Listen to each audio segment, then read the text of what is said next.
तो मुझे ये लगता है कि इस बार मुस्लिम सीटों पर ये तय होगा कि कांग्रेस की दिल्ली में वापसी होगी या नहीं होगी। जो मुस्लिम वोटर्स हैं वो एक गेम चेंजर की तरह काम करेंगे। जी, हो सकता है वो गेम चेंजर की तरह हो। ये संभवतः पहली बार है 2013 के बाद में, जहां लगता है कि कांग्रेस मुस्लिम वोट बैंक में फिर से सेंध लगाने की कोशिश कर रही है। जो कांग्रेस की रणनीति है, जो अब तक हम लोग देख रहे हैं, कांग्रेस की रणनीति यही है कि मुस्लिम सीटों पर वो अपना पाँव जमाए, अपना ज़्यादा आधार मजबूत करे। इसकी वजह कांग्रेस ये मान रही है कि 2020 में जो दंगे हुए हैं दिल्ली में, जी। पिछले चुनाव के तुरंत बाद जो है, उनको लगता है कि आम आदमी पार्टी ने मुसलमानों का समर्थन नहीं किया, उनके पक्ष में खुलकर नहीं बोली, तो कांग्रेस को ये लगता है उसका उनको फ़ायदा मिल सकता है। दिल्ली में 9 सीटें तो ऐसी हैं जहाँ मुस्लिम बहुल सीटें मानी जाती हैं, तो मुस्लिम वोटर भी अब कुछ-कुछ चीज़ें समझ रहे हैं। अब वो ऐसा नहीं है कि आँख मूंद करके वोट डालेंगे वो जो है। 2020 के उन्होंने दंगे देखे, वो दर्द उन्होंने झेला है। लेकिन उनकी बहुत ज़्यादा चिंता ऐसा नहीं होगी कि सिर्फ़ बीजेपी को हराना है, उनको अपने लिए भी देखना है कि ओके। हमारे लिए कौन हमारे हित में काम करेगा।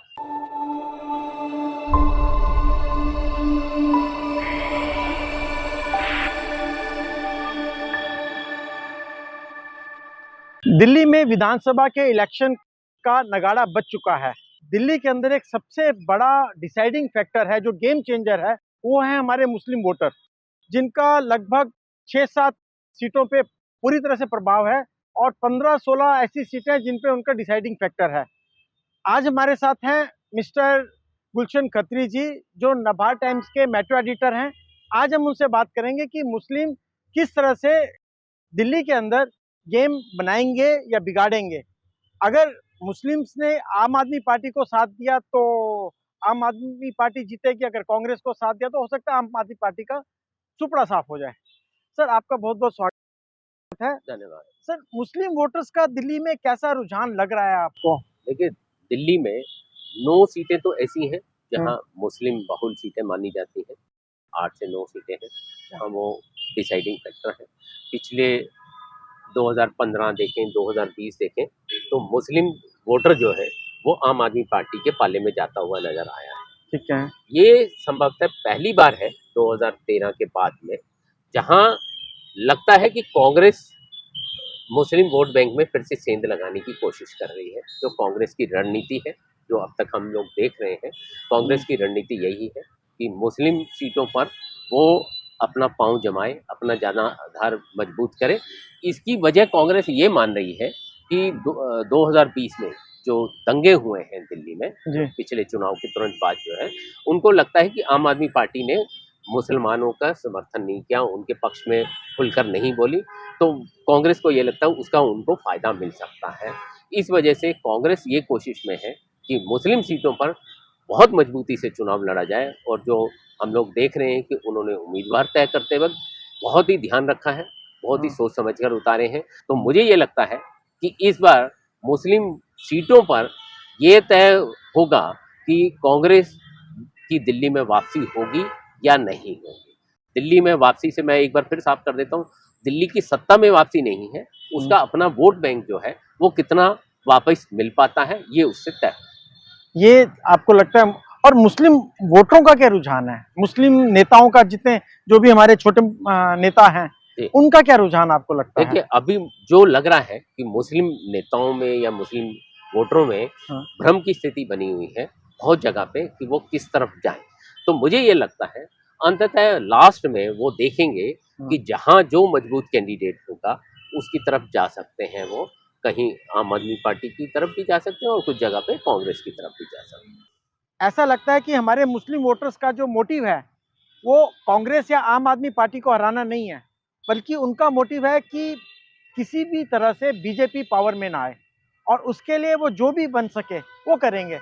चाहे उनको कांग्रेस का कैंडिडेट का हेल्प करना पड़े, चाहे उनको आम आदमी पार्टी के देखिए, कैंडिडेट का हेल्प करना पड़े। जो आप कहना चाह रहे हैं जी। वो कुछ हद तक स्थिति ठीक है, लेकिन कांग्रेस जो है हमें ये समझना पड़ेगा, कांग्रेस जिस तरह से काम कर रही है, तो मुस्लिम वोटर भी अब कुछ कुछ चीज़ें समझ रहे हैं। अब वो ऐसा नहीं है कि आंख मूंद करके वोट डालेंगे वो जो है, तो हम्म, उनको ये लगता है कि आम आदमी पार्टी भी उनके हित के लिए काम करती है, कांग्रेस भी उनके हित के लिए काम करती है।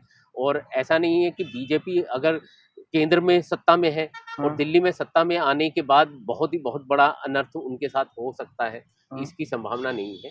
उनको 2020 के उन्होंने दंगे देखे, वो दर्द उन्होंने झेला है, तो उनको ये लगता है कि कोई हम लोगों का समर्थक हो, हम लोगों की सिंपैथी रखने वाले हों, तो वो लास्ट में देखेंगे कि कहाँ कौन मजबूत है, उसको वोट देंगे। लेकिन उनकी बहुत ज़्यादा चिंता ऐसा नहीं होगी कि सिर्फ बीजेपी को हराना है, उनको अपने लिए भी देखना है कि ओके, हमारे लिए कौन हमारे हित में काम करेगा, वो भी चीज़ें देखनी है। तो और ये नहीं हो सकता कि मुस्लिम सीटों पर सिर्फ बीजेपी को कुछ वोट नहीं मिलेगा, ठीक, वो मिलेगा ही वोट जो है, उसमें हाँ, उनके भी अपने कुछ वोटर हैं, हालाँकि बहुत कम होंगे, लेकिन मुझे लगता है अंत में हाँ, मुसलमान वोटर जो है, मुस्लिम वोटर जो है, वो अपनी-अपनी सीटों पर देखेगा कि हाँ। मुझे किसके साथ जाना ठीक रहेगा, वो वहाँ जाए। मतलब जो मुस्लिम वोटर्स हैं वो एक गेम चेंजर की तरह काम करेंगे। जी, हो सकता है वो गेम चेंजर की तरह हो, हाँ, अगर उन्होंने बहुत ही प्रोग्रेसिव सोच के साथ अपना वोट दिया, वो हाँ, चाहे किसी को भी वोट दें, हाँ। सोच समझ के दें और उनको ये समझ में आ रहा होगा दिल्ली का हित कहाँ है, तो वो उसी हिसाब से वोट देंगे और मुझे लगता है वो नतीजे में दिखेगा। अच्छा, अच्छा अब हम आते हैं थोड़े बड़े पर्सपेक्टिव को देखते हुए। जितने भी इंडियन अलायंस के उनके पार्टनर्स हैं, जी, उनमें से बहुत सारे लोग हैं जो कि कांग्रेस से नाराज़ हैं। उनको लगता है आम आदमी पार्टी और कांग्रेस के बीच में कुछ ना कुछ समझौता होना चाहिए। अब ये जो इंडियन अलायंस के बाकी पार्टनर्स हैं जो कि कांग्रेस से नाराज़ हैं, वो दिल्ली के वोटर्स को कितना इन्फ्लुएंस कर पाएँगे? देखिए एक चीज़ समझने की है कि जी, जो इंडिया अलायंस के बाकी पार्टनर हैं, हाँ, ज़्यादातर वही हैं जो क्षेत्रीय दल हैं। बिल्कुल ठीक। वो और दिल्ली में आम आदमी पार्टी भी क्षेत्रीय दल ही है, हालाँकि 2 राज्यों में सरकार है उनकी, लेकिन उत्तर भारत में है दोनों जगह पे उसमें सरकार है। तो अलायंस पार्टनर्स जो हैं, वो चाहते हैं कि मिल के लड़ें क्योंकि उनका जो मकसद है बीजेपी को हराना है और कई जगह अंतर्द्वंद है, कॉन्ट्राडिक्टरी है। कोलकाता में कांग्रेस और टीएमसी है, बिल्कुल ठीक। इसी तरह कई राज्यों में है, उसमें तमिलनाडु में है, तमिलनाडु में है, बहुत सारे राज्यों में है, महाराष्ट्र है। महाराष्ट्र में भी है। लेकिन कोई पार्टी अपना जनाधार इसलिए नहीं छोड़ सकती कि मैं किसी स्टेट के लिए फ्री छोड़ दूँ कि जी हुँ, मेरा अलायंस बढ़े और मैं घटूँ, ऐसा कोई हुँ, नहीं सोचता है। बिल्कुल ठीक। बाकी ठीक है अलायंस पार्टनर दबाव डाल रहे होंगे कांग्रेस पे लेकिन उनको भी पता है, हुँ, उनको भी ये पता है कि जब कांग्रेस हरियाणा में लड़ रही थी तो आम आदमी पार्टी उनके खिलाफ लड़ रही थी। बिल्कुल। जब कांग्रेस गोवा में लड़ रही थी तो आम आदमी पार्टी उनका वोट काट रही थी। रादर हरियाणा में तो कांग्रेस को हराने का सबसे बड़ा फैक्टर जो है, वो शायद आम आदमी पार्टी भी है। कुछ हद तक अपनी मान लड़ाई सकते है हैं। उसके साथ-साथ उनका हाँ, भी है। जी। तो वो गुजरात में भी यही रहा। तो बाकी जो पार्टनर हैं वो भी समझ रहे होंगे हुँ, कि गुजरात में उन्होंने किया तो कांग्रेस क्यों सिर्फ कांग्रेस ही क्यों कुर्बानी दे। हुँ, और दूसरी बात आपको मैं बताता हूँ हुँ, कि लोकसभा चुनाव के बाद ऐसा लगने लगा है कि कांग्रेस थोड़ा-सा फिर से हुँ। वापसी कर रही है। तो ज़ाहिर-सी बात है कि बाकी जो पार्टनर हैं उनको भी चिंता हो